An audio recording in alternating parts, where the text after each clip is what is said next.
Me mjekun ton në studio Visar Uniku. Visar, mirëmëngjes. Mirëmëngjes. Mirë se erdhe. Faleminderit.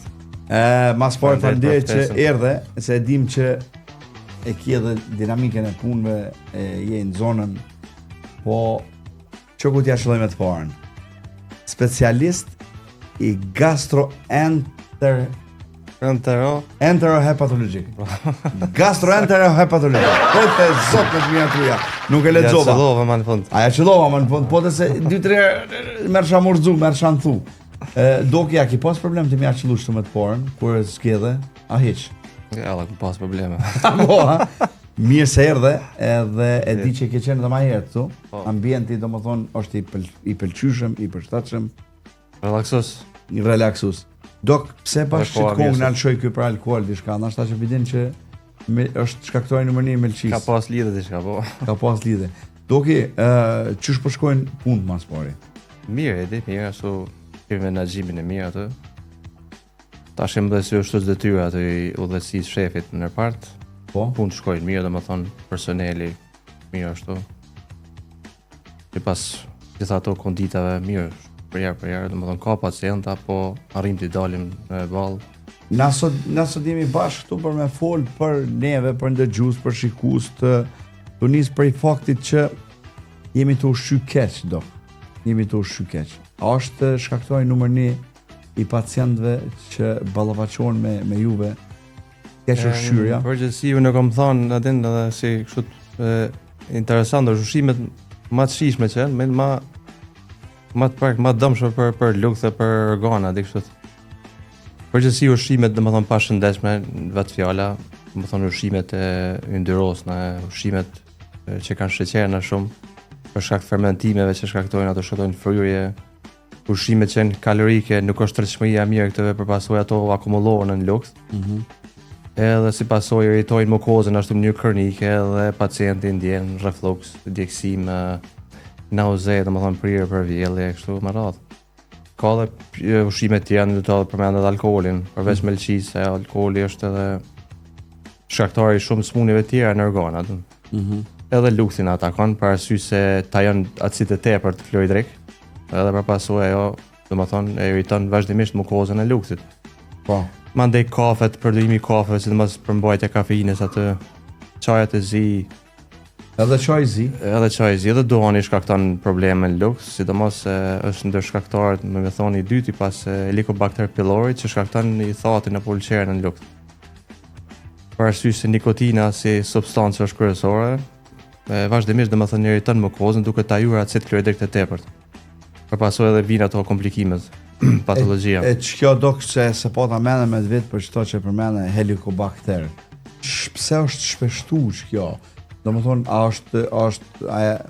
a kemi njoftu si term vonë, e ka ekzistuar më herët apo është shpeshtu si është zbulu shumë herët në vitin 1950 diku, domethënë ka qenë edhe domethënë pacientët kanë vujtur me smundje, do të thotë me smundje të luktit.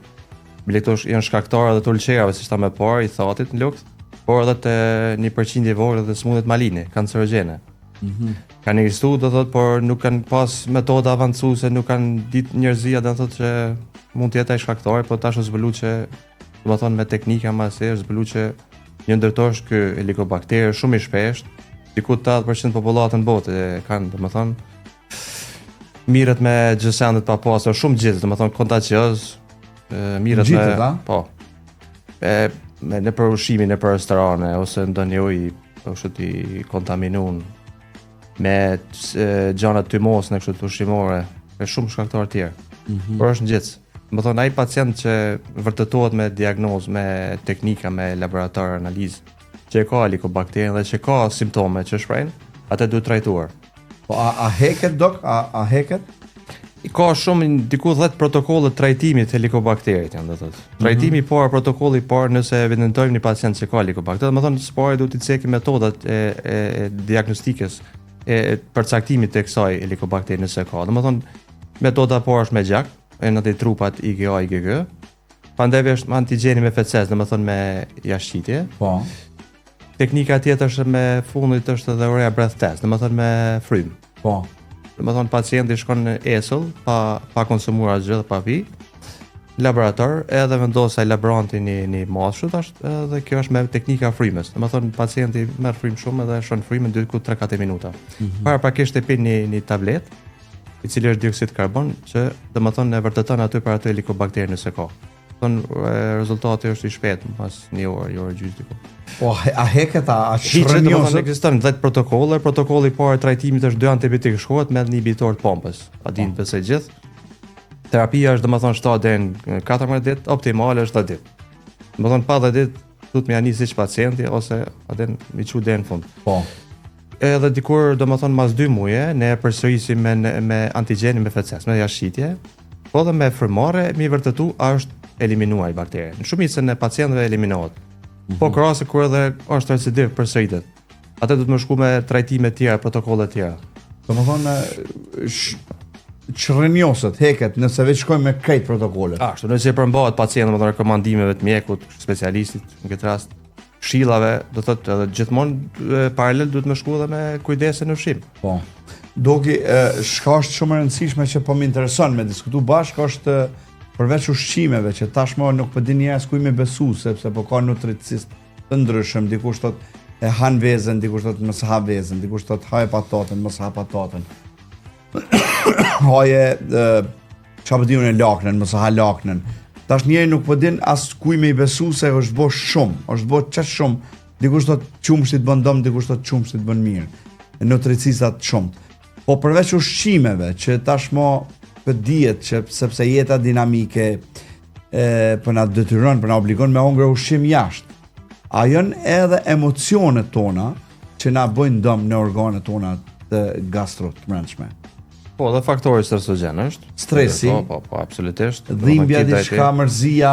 Edhe ato gjitha ndikojnë për arsye që këto organet janë i nervuar, do thotë. Edhe lukti është shumë i nervizuar, domethënë nga sistemi nervor, domethënë sistemi nervor është ai që dirigjon këtë organizmin, do të dhe luktin, edhe shumë ka lidhshmëri do thotë me këto faktorë, do thotë. Një pacient kur është i indisponuar ose njëri i thjesht këtë rast, ose kur është ka një tragjedi, një mërzi, domethënë ndikon pak a shumë vijnë pacientët me ankth, që pak a shumë domethënë subjektivoj si më thonë dhe shprehin që kanë thotë djeshmëri, domethënë prekin energjonin për mi kërthizë, kam një ndjenjen e paratisë ose një ankth, një zbrasti, një frikë, një stres, një pasiguri në vetë. Domethënë këto janë manifestime të emocioneve që barten në organe. Mundën me qenë. E mirë, a ka diagnozë këtu edhe a ka trajtim për këto gjendje? Po tash gjithmonë e përjashtojmë në orën organike, do thotë nëse është orën organike, nëse për një mend është patologjia të lukti, atëherë specialisti mirë me to, domethënë gastroenterologu në këtë rast. Mirë, po nëse ne përjashtojmë organike, nëse mendojmë që domethënë është një efekt psikologjik apo neurotik, atëherë drejtojmë te psikologu ose psikiatri ose edhe neurologu. Demek ka shërim edhe për këto. Gjithsesi. Doki, po më intereson në aspektin cilat janë lidhja në mes shëndetit të melçisë edhe smundjeve tjera, dok, po më intereson, si për shembull diabeti tipi 2 ose smundjet kardiovaskulare, e mendon që duhet me pas një qasje të integruar të trajtimit pacientëve që kanë disa kushte shëndetësore. Për shembull, a ka lidhje melçia, diabeti tipi 2 edhe kardiovaskulare të zemra? Po gjitha organet kanë lidhshmërinë mes vetë. Thotë ashtu organizmi është i krijuar atë. Sidomos specializimi jonë internistik, domethënë i smundjeve të brendshme kanë lidhshmëri të gjitha organet. Diabeti tip 2 në këtë rast një patologji shumë e shpesh mund të jetë, domethënë mund ta prek në kuadrat e sindroma metabolike dhe melçin këtë rast, që mund të shkaktojë një diamose apo steatozë melçisi thonë na. Steatozë jo alkoolike. Do thotë shkaktarët kryesorë të dëmtimit të alkoolit sistem është alkooli, po edhe shkaktarë të tjerë. Nëse vendojmë një steatozë, një diamose të melçisë këtë rast, që nuk është shkaktar alkooli, atëherë është smundje jo alkoolike melçisë. Këtë rast një diamose apo diçka tjetër që mund të lidhet me diabetin. Melçia është një organ laborator i organizmit, do thonë është detoksikus. Do thonë gjithë ato faktorët kryesorë, domethënë ato tajohen, sintezohen në melçi që i duhen organizmit. Për këtë arsye një melçi jo shëndosh do të vunë këtë organizmi. Po. Gjitha këto do të prek organet. Lidhen edhe me smundjet kardiovaskulare. E tash edhe me smundjet kardiovaskulare, parasysh se te një pacient me smundje kardiovaskulare, domethënë me insuficiencë kardiake, do thotë insuficiencë kardiake anës djathtë ne i thojmë. Atëherë mund të vujnë melçia, parasysh se nuk është qarkullimi ashtu i duar i gjakut, edhe për shkak të insuficiencës uljes së funksionit pompos të zemrës. Po. Më thonë organizmi vuan, përgjithësi edhe melçia vuan për kësaj, parasysh se furnizohet me gjak. Po është kjo përkohshme dok, sa i përket zemrës? Shkakton hepatomegali apo hepatokongestion do thotë të melçisë. Po. Kjo mund të jetë edhe përkohshme po varet pi stadit smundjes kardiake do thotë. Pi smundjeve të zemrës. Do në stadi avancuar në faza 3-4, stadi 3-4, atëherë vun melçia dhe normal që pasohet mund të jenë të pakëthyeshme. Po. Doki kjo normalisht lidhet edhe me çu thonë idh, si thonë. Po. Fiksa biliare, fiksa tëmthit. Po. Domethënë komplet është si proces. Po, fiksa biliare është inkorporuar atë, domethënë anatomikisht në domethënë melçia. Po. Kjo ka funksione të shumta. Thotë organizmi ashtu është i perfeksionuar, i përsosur që gjitha organet domethënë duhen organizmit. Prototip. Doki, po më intereson a ki ti personalisht në regjim në ushqim? A ki diçka që për shembull ti e din sakt çka të bën keq edhe a han prapë çat thon? A konsumon? Ato fjala që thojnë mjekët, atë mos bën çka të bën. Po, është fjalë të hoxhës. Domethënë edhe ki raste kur e shen të ndrojez edhe ka në moment kur asi po mundona mi parandalu normal vetën parasysh se jam mjek edhe tash në çdo rekomandim mundon edhe pacientave din. Tash kur çdo rekomandimi si kom ja pacientave kur vetë e kesh përdorin dënë asaj. Domethënë ushqimi i rregullt, i shpesh dhe i pakt, kjo është më e mira për domethënë përgjithësi për traktin digestiv. Domethënë si statë më herë ato ushqimet që bojnë problem, domethënë mi u eliminu që ato pak a shumë mi u. Po tash krejt për na dalin me probleme, krejt ushqimet. Dikur edhe ujë. Po me mas kur tas, edhe ujë nëse të provohet është i dëmshëm, bile shkakton fatalitet. Ujë. Përdorimi i tepërt. Për këtë arsye do të pasur kujdes. Po. Të gjitha këto duhet mogë me karar, që thonë me mas. Doki, po më intereson për shkak se je në mjekësi, je në spital tash edhe udhëheci detyrës të sektorit reportit apo si shtiret. Përveç krejt synet e tjerave e ki edhe Frosher Oseko për na përshëndet, thotë ona kënaqet bre, o Frosher, o zemrën, Frosheri miku jon. Edhe Viktor Lesh thotë bravo, respekt. Visar po më intereson, domethënë këtë angazhimi spital, plus e ki edhe ordinancën private, e cila është aty te femia agonit e shkolla. Bashkë më intereson çish po arrin mi rujt ekuilibrin në mes a ki jetë personale, a veç profesionale, sepse shumë apo mundesh mi rujt ekuilibrin. Plus ne kemi edhe kujdestari. Përveç plus asaj kujdestaria, spitali, ordinanca. Po më intereson ekuilibri njerëzor, jo mjek, jo më konë edhe me fëmijë mjek, me grun mjek, gjithë të kontrollu. Ka momente po janë shumë. Apo mundesh mi rujt që të arrim të menaxhojmë, ka momente ashtu janë të pakta, por janë ashtu disponueshme, të lumtura, e gjejmë edhe kohën për ato. Do të ne jemi të angazhuar ashtu në orët punës deri në ora 3, mandej nëse kemi kujdestari vazhdojmë 24 orë deri nesër mëngjes. Po. Mandej normal pas dite orarin e 3 deri në 7 në klinik. Po arrim të menaxhojmë, kemi edhe një kohë me familje normal me si çdo njeri. Mirë, po profesioni mjekut është ashtu që edhe kur je aty edhe kur si aty je aty. Ashtu. Po. Edhe definove. Po, edhe kur si aty. Është punë me stres dhe me përgjegjësi, ta kupton. Do të thotë normal unë mundona çdo pacienti mirë përgjigj në telefonat apo kështu me mesazhe me thirrje, domethënë mund të ketë një thirrje ose diçka atë thotë ne. Domethënë a merr kënaqësi prej punës, a merr kënaqësi prej gastroenterhepatologjisë. Ja çellova. A pet bash mirë jo. Jo, dhe a merr kënaqësi dok Po mirë din, do thotë profesioni i mjekut, thash është me shumë sfida, me shumë asi, edhe na jemi përcaktuar, do thotë, jemi kanalizuar këtë profesion, normal që duhet mi asi, edhe normal që gjek në asin më të madhe, domethënë lumturinë të një pacient, do thotë kur del një pacient i kënaqur, kur mjekohet një pacient, që është kënaqësia, rekomandimeve, këshillave, është kënaqësia për çdo mjek, besoj. A të ka shkuar në Armenia doki me thonë e lash këtë punë se nuk boll mos, s'po muj. Ka pas momente, ka pas raste, po i kemi tekalu. Po. Domethënë ka pas. Se kemi pa veten që jemi tashtu dhe duhet mi përfundu deri në fund. Sokol Hoti prej Hollandës, thotë mirëmëngjesi Edi, a bën një urim për shokun tim e ka ditëlindjen Lul Gojani edhe 100 bukra. Buta, Lulit dhe na i urojmë ditëlindjen shumë. Sokol, edhe mas e kena mjarë shu një kong Lulit ekstra për datëlindje. Doki, më intereson çka të motivoj për me marrë pikrisht qëtë specializim? A ke mendu shumë gjatë apo veç e ke zgjedh? Më intereson një motiv. Mas së parë do thotë Edi këto që kalojnë këto fazat, stadet, domethënë për të bërë një mjek, domethënë me specializim, me subspecializim. Së parë domethënë 4 vite kom kry, s'po foli për shkollim mesëm fillor, 4 vite specializim kom qenë për smundjet e brendshme, domethënë për internistik 4 vite, 2010-2014. Mandej, domethënë kemi pasur intern në përgjithshme, mandej në 2014 që ka pasur alternativa edhe për 2 vjet subspecializim, vetëm për një fushë konkrete të smundjeve internistike. Ka pasur alternativa, por doktor kom zgjedh se kom pa që më ka flet më në hatër pak, edhe kom pa veten ashtu. Dhe kom zgjedh këtë laminë e subspecializimit, thotë gastroenterohepatologjisë. Po, a ka sfida që përballësh? Cilat janë sfidat që përballësh me këtë? Ka sfida parasysh se domethënë spitali aty ku punojmë ka shumë pacienta.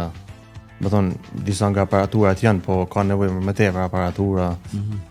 Analizat bëhen, gjithçka është në rregull. Domethënë stafi pak i mangë, domethënë kemi nevojë me ushtu stafi aty, sidomos në partin ton. Po. Megjithatë ja dalim, ka sfida, po mundohemi të kalojë si